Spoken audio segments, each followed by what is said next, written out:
That's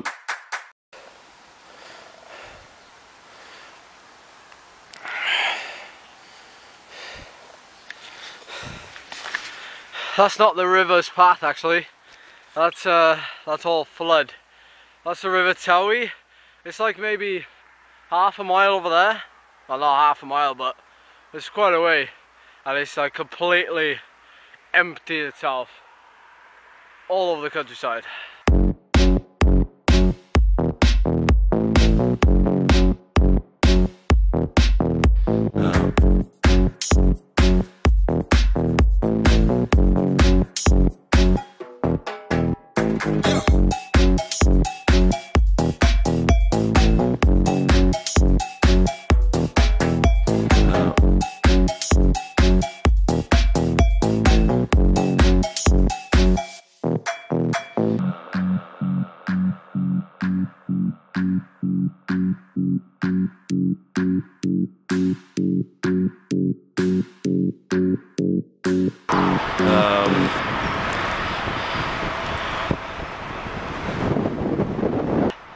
Day 2 of feeling absolutely incredible.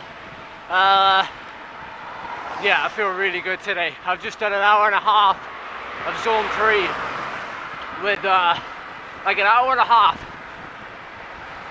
90 minutes at zone 3 with a 1 minute kind of surge every 15 minutes. I felt absolutely incredible. That took me up to like an hour and 40. I rolled out the house, 10 minutes, 10-minute warm-up, bang, straight into it. I left the house at 7 this morning. It's now like 9.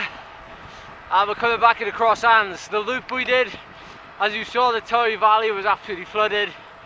It was incredible, like coming along that section of road, feeling good.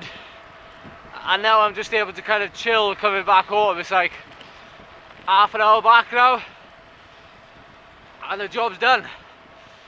Something I would say, like, if you guys want to try that kind of effort, don't do it for an hour and a half. Do it for like 30 minutes to start with, and work your way up. And it's like, it's really good for, like, you know, when you get in a breakaway, or if you're doing a chain gang, this is like kind of doing your own version of that. Because when you're in a, I know obviously when you're in a chain gang, you're obviously going through like and doing a turn every minute, but at least with this, you're kind of at least getting used to kind of doing a sustained, really good aerobic effort, and then just throwing in a spike here and there. If you want to do it less structured, just use the terrain.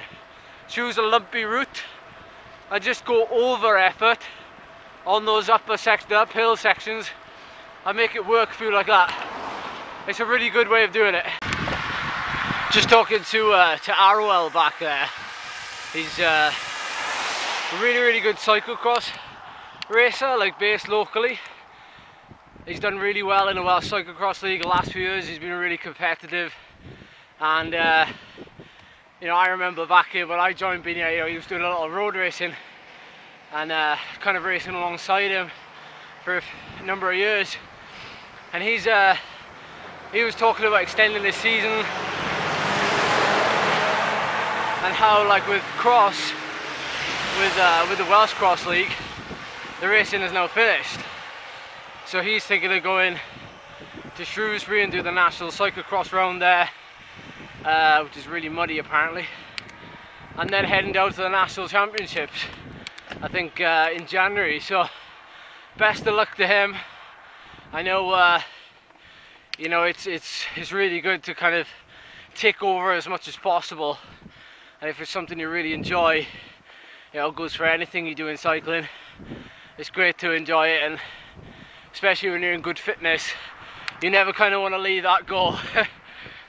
A number of you have been asking me recently, because I've been riding early in the morning now, in the dark, which front lights do I use? So I pulled it up on my computer here so I know and I don't get this wrong. But I've got two. So the two front lights I use kind of one that'll give like a less powerful beam and I can use in built up areas, and then one that is like high powered, and I'll use through the lanes and through the unlit areas of my ride. So the kind of like the commute light, I guess, then is the Moon. Let's get the Moon Meteor 100 front light. That's where you charge it right there. Charger right there. It's got a few functions. One button there that lights up red. It's pretty good for the battery indicator. Although I found out that it runs out of battery quite quick. I might just be because it's quite a few years old. But yeah, this has lasted me a good few years. It's 20 quid at the minute on Chain Reaction Cycles. But yeah, 100 lumens, and like I said, I use it mainly for the flash function as opposed to like its real brightest setting, because 100 lumens isn't actually that much. The second light I use, this is actually Charlie's light, but she's not riding in the dark at the minute, so I've been borrowing it, is £150. It's more, I think it's a mountain bike light, or at least it's built for kind of heavy duty use. It is the Exposure Axis Mark 6 helmet and normal mount light. So this one has an 1150 max lumen output, which is an awful lot. It's USB, sorry, it's mains charge, not USB. The other one is USB charged. That's the input there.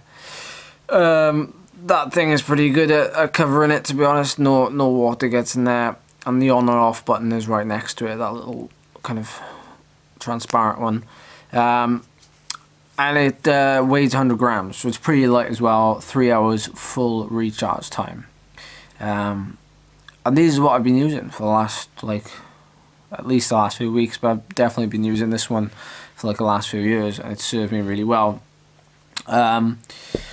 This one comes in a really nice case as well. But the backlight I use, I got it from Amazon. It's called the GAR G3X USB rechargeable bike light by A-Pace, I think. A-Pace Vision. It's $16.99.